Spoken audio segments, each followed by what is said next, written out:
Hello humans, it's just Martine. I want to spend the next couple days experimenting. Right now, I'm doing a week-long job. I'm not going to disclose what the job is, but it does involve seeing lots of new people and getting to know lots of new people and talking to people I don't know. Historically, I have been very bad at that, which is why I applied for this job. So these first couple days, I've been uncomfortable, but I've gotten into my groove and I've started reaching out and talking to people and specifically asking them two questions.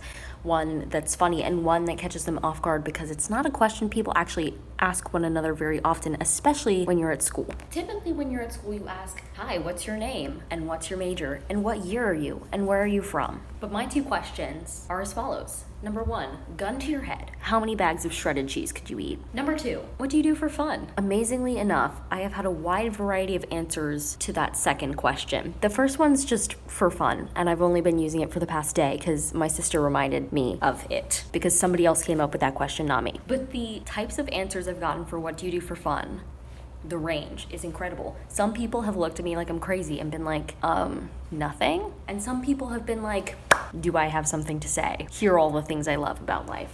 But I suddenly thought to myself while I was watching an Undated Jade video, link to her channel in the description, I love her. What if I make this a personal challenge? I mean, I know I'm doing a personal challenge, but I want to be able to remember this experiment, so I'm documenting it for myself now via a video. So at this point, I've talked to like maybe a little more than a half dozen people, asking them this question, getting to know them, having conversations with them. And starting now, let's see how many more experiences I can have and how, as I move from this job to my regular classes, this changes my school experience and also my life. I want it to be life-changing. So here we go. All right, last night was a good continuation of my experiment. I actually hung out with some friends from work at work. We were still doing what we were supposed to do, but it was a good time. I stopped people walking by and I talked to them and I was proud of myself. Yeah, so it was a little hard yesterday just because I had the whole afternoon off, and so I got used to me time, and then I got nervous again when I was around people, but I got back up again. So that's all that matters, really. 10 points to me.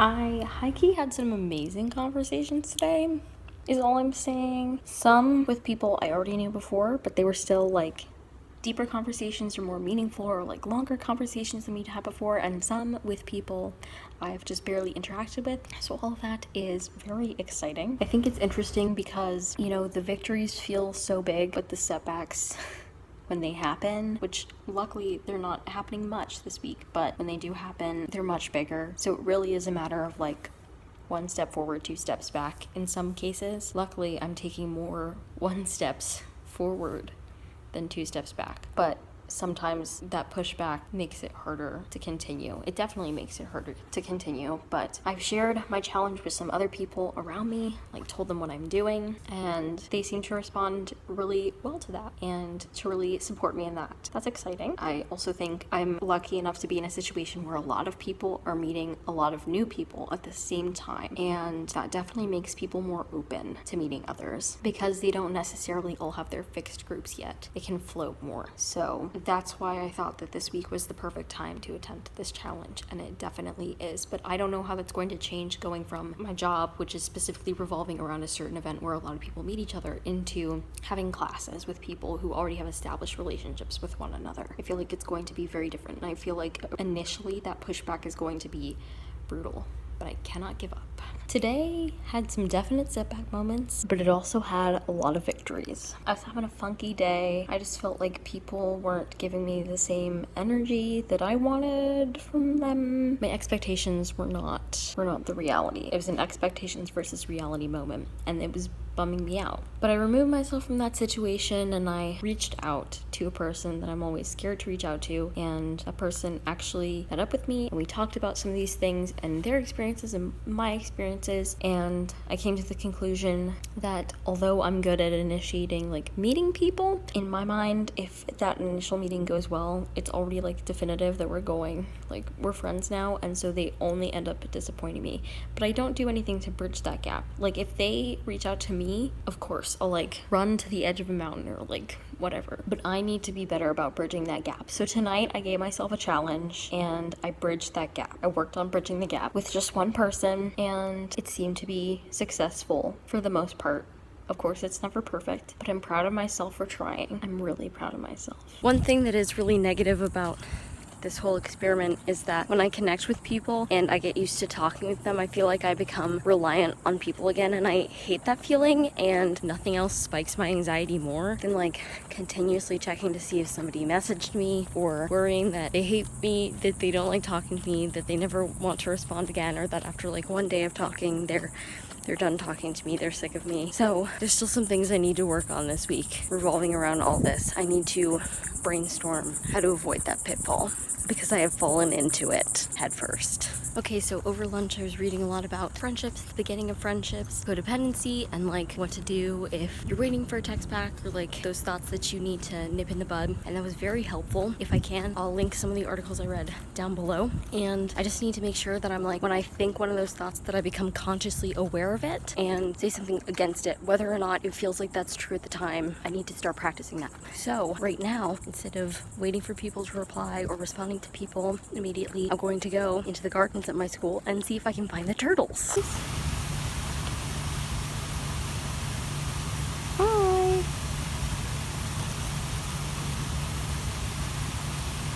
Are you having a good day?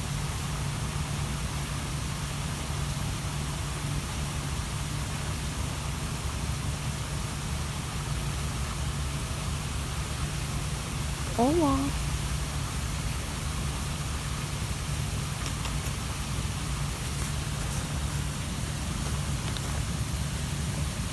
Hi there. Hi. I don't think they like it when I speak. Wow, you're so pretty. Glad I saw you today. Okay, have fun.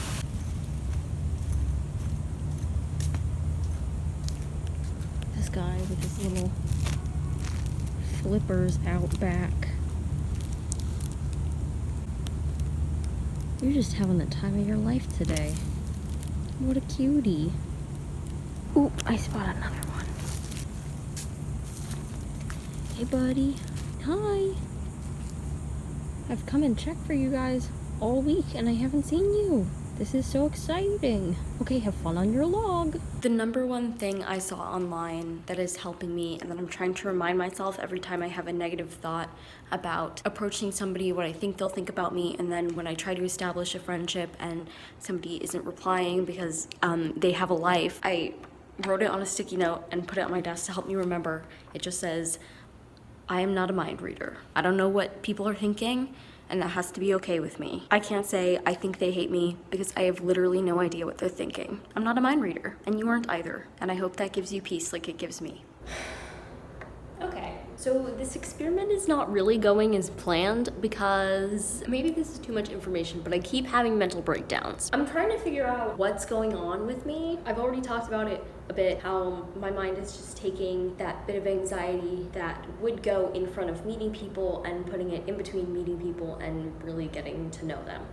I feel like I'm reverting to my freshman self, spending time at night alone in my dorm, not necessarily by choice, and just not being in a good headspace because of that. So I need some reminders of why I'm doing this, of the realities of a challenge like this and a lifestyle where I want to incorporate this more and get to know more people. And I'm going to share some of them with you now, just in case you're also trying something like this, or you've tried something like this before. I want to see if you relate. I'm trying to lower my expectations because that's where I'm hitting a wall. Number one, not every person you meet is going to be your new best friend. In fact, it's not very likely that literally any of these people that you meet will become one of your best friends. Maybe you'll get closer, maybe you'll have a couple good conversations, but there's a certain point in your life where people already have groups, and if you don't, you'll still find them one day, but usually they won't include a person who's already got their group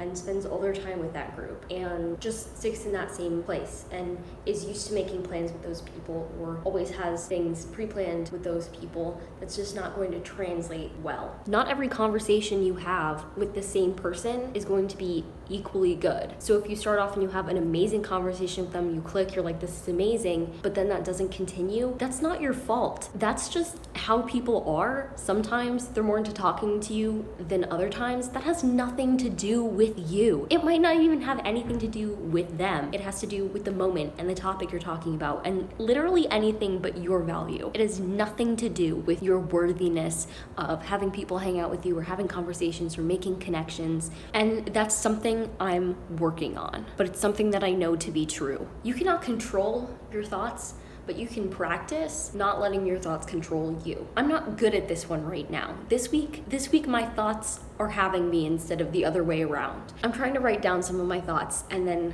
directly contradict them. I'm trying to look at my thoughts and be like, okay, I'm having this thought. The issue comes where I go directly against what mindfulness says, and I look at a thought and then I go, that's a bad thought and I shouldn't have that thought and it's not okay and I need to stop having that thought because it's making me sad. Instead, I need to practice going, that's a thought I have, moving on, and literally not giving it the time and space that it's trying to take from me in my life. And if I fail at that, it's not really a failure, it's just life. I'm not going to do that perfectly every time. And I can't beat myself up for that because that will only make everything worse. No matter how much you want to get to know a person or want to keep talking with them, if the connections you're making with them are only making you anxious, you need to lay down a rule for yourself and say, I can talk to this person still, but I'm not going to check it for this amount of time in the day. Or if there's a lull in the conversation, I'm not going to do everything in my power to try and keep it going. I'm just going to walk away, because conversations end, and that's okay. Conversations aren't going to continue forever, and that's okay. And they don't have to. For you to grow close to somebody, you don't have to be talking 24/7 to really connect with the person, to become friends with them. In fact, the chances of that burning out your friendship are like astronomically higher than it doing anything beneficial for you. So you need to let that go. You need to be okay with the fact that you're each going to have time not talking to the other. And don't just let the other person be that person taking time. Make yourself take time too. Don't just do it on their schedule. Do it on yours. Because the point of getting to know new people is, yes, for connection with others, but it's supposed to be to help you. It's supposed to be about you growing. It's not really about them. This challenge has always been about me, but I'm making it about other people, and I need to stop that. Tomorrow, classes start, and I need to remember these things and work really hard to remember them too, because otherwise I'm just gonna be a mess, frankly, and not a happy one. There's one resource I always forget about but have known about for years that I want to share in the description box below, because I know I'm not the only person in the world who tries something and feels set back and has bad days doing it. So it's this poem called Instructions for a Bad Day. It is literally everything. It is everything. I'm gonna link it below. And even if you're not having a bad day, I recommend checking it out, because it's the most beautiful thing. And you might know somebody who needs it. So go ahead and click after you watch this video. Of course, it'll still be in the description box after the video's done.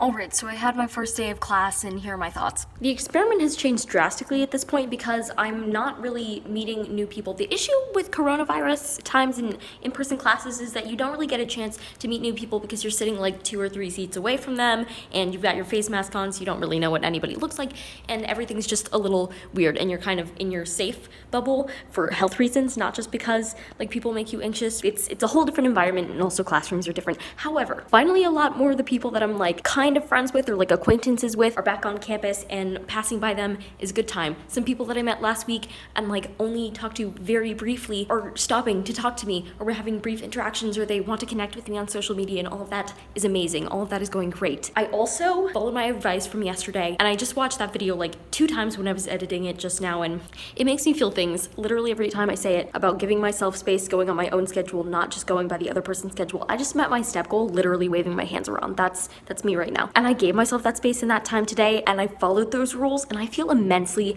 better. I feel immensely better because my well-being wasn't reflecting merely my interactions with a singular person. It was an accumulation of like every interaction I had today, including the interactions and times that I spent with myself. So let's keep this energy up, because my past energy, we didn't like her. We did not like her. We had some days. There's one point in the video where I said 1 step forward, 2 steps back. For the past couple days, I've been feeling like I've been cha-chaing real smooth. So we're gonna stop that now. Get your head in the game. Get your head in the game. Okay, I feel like tonight is the perfect time to end this experiment because it's like halfway through my first week of classes, and yeah, I just feel like this is the right place to end it. Throughout this week, I had some really high highs, I had some really low lows, I had some good middle points, and I'm back to my normal self, which is good. My normal self, but a little more comfortable introducing myself to people, which was the whole purpose of this experiment. So what did I learn? I learned that it's good to reach out to new people, but also that I can't let new people run my life. I don't know if that makes sense. Like, I can have new people in my life, but I can't lose sight of who I am just because of them, which I already knew, but like got another dose of this week. And I also realized that I have to be really careful when I start becoming friends with new people, that I'm focusing on myself more than I'm focusing on them. But I also learned that I'm way more capable of talking to people and like introducing myself to people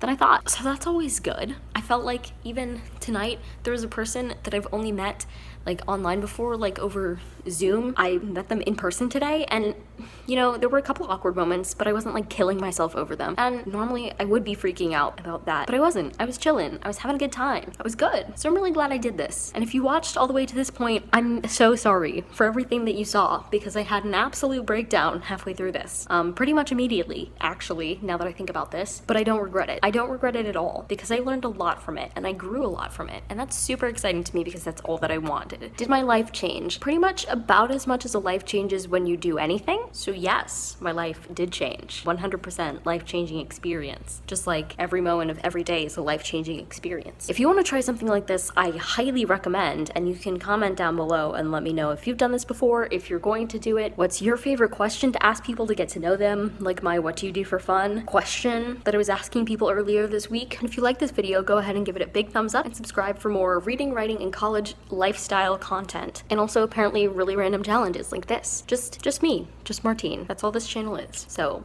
click subscribe if you want to stick around for all of that. Thanks for watching, and I'll see you next time. Bye humans, bye!